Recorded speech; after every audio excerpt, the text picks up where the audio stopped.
Moisés había vivido muchos años en la tierra de Madián. Después de huir de Egipto, encontró un nuevo hogar. Se casó y trabajaba cuidando ovejas para su suegro Yetro. Su vida era tranquila, muy distinta a la que había tenido antes como príncipe en el palacio del faraón. Cada día llevaba las ovejas por las montañas y los valles, buscando agua y pastos. A veces, mientras caminaba, recordaba su pasado y se preguntaba si alguna vez volvería a Egipto. En su corazón aún cargaba el dolor de haber dejado a su pueblo atrás. Un día, mientras guiaba el rebaño por el desierto, Moisés llegó al monte Horeb.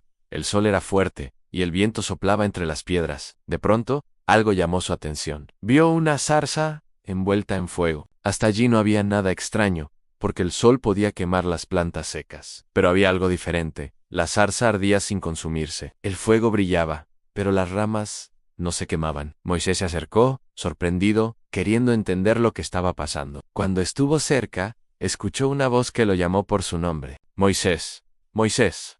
Él se detuvo, temblando, y respondió, aquí estoy. Entonces la voz dijo, no te acerques más. Quita las sandalias de tus pies, porque el lugar donde estás es tierra santa. Moisés obedeció y cubrió su rostro con sus manos, porque tenía miedo de mirar hacia Dios. La voz le dijo que era el Dios de Abraham, de Isaac y de Jacob.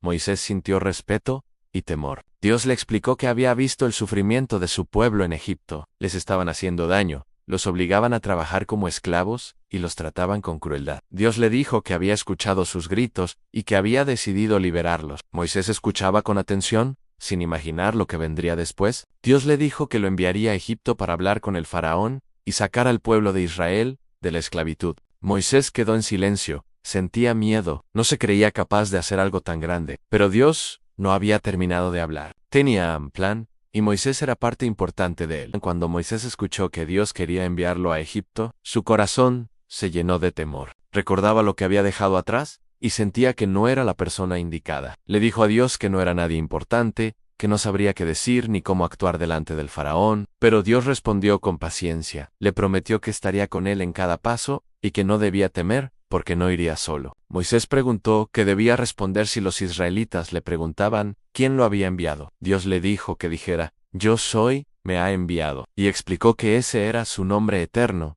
un nombre que mostraba su poder y su presencia en todo momento. Moisés escuchó, pero aún tenía dudas. Sentía que su voz no era fuerte, que no podía hablar con claridad. Temía equivocarse o ser rechazado. Dios, con gran paciencia, le mostró señales para fortalecer su fe. Le dijo que arrojara su vara al suelo, y cuando lo hizo, la vara se convirtió en una serpiente. Moisés retrocedió asustado, pero Dios le dijo que la tomara de la cola. Cuando la levantó, volvió a ser una vara. Luego, Dios le dijo que pusiera su mano dentro de su ropa. Cuando la sacó, estaba blanca como si tuviera una enfermedad, pero al volver a guardarla y sacarla otra vez, su mano estaba sana. Dios le dijo que, si la gente no creía a la primera señal, creería a la segunda.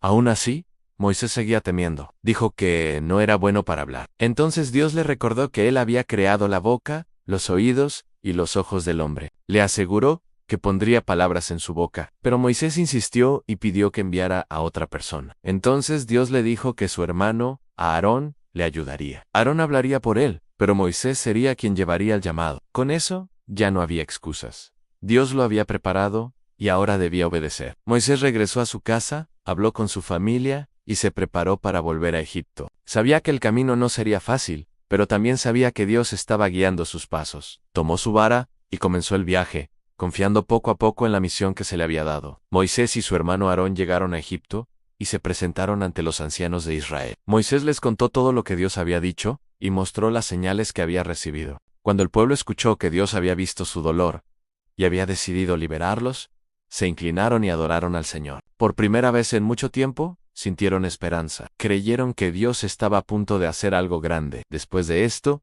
Moisés y Aarón fueron a hablar con el faraón. Le pidieron que dejara ir al pueblo de Israel para adorar a Dios en el desierto. Pero el faraón se negó. Dijo que no conocía a Dios y que no dejaría ir a los israelitas. Además, se enojó y ordenó que los hicieran trabajar más duro. El pueblo se lamentó y se quejó, y Moisés sintió tristeza porque la situación parecía empeorar. Moisés habló con Dios y le dijo que no entendía por qué las cosas se habían vuelto más difíciles. Pero Dios le recordó su promesa. Le dijo que liberaría a su pueblo con mano poderosa y que el faraón no podría resistirse para siempre. Dios le aseguró que había escuchado el sufrimiento de Israel y que él mismo lo sacaría con gran fuerza. Con esa certeza, Moisés se preparó para lo que vendría. Sabía que debía confiar, escuchar y obedecer. Dios estaba con él, y aunque el camino sería largo, también sería lleno de milagros. Moisés ya no era el hombre temeroso del principio. Ahora tenía un propósito claro y una misión que cumplir. Su vida cambió para siempre desde aquella zarza ardiente. Ese encuentro lo transformó en el líder que Dios había escogido para liberar a su pueblo. Así comenzó una de las historias más grandes de la Biblia. Una historia donde Dios mostró que escucha, que ve y que siempre actúa cuando sus hijos claman por ayuda. Si este mensaje ha tocado tu corazón, te invito a unirte a esta familia de fe. Suscríbete a este canal y acompáñanos cada semana para seguir aprendiendo de las historias y enseñanzas que Dios tiene para nosotros. Activa la campanita para no perderte ningún video. Gracias por estar aquí y que Dios bendiga tu vida.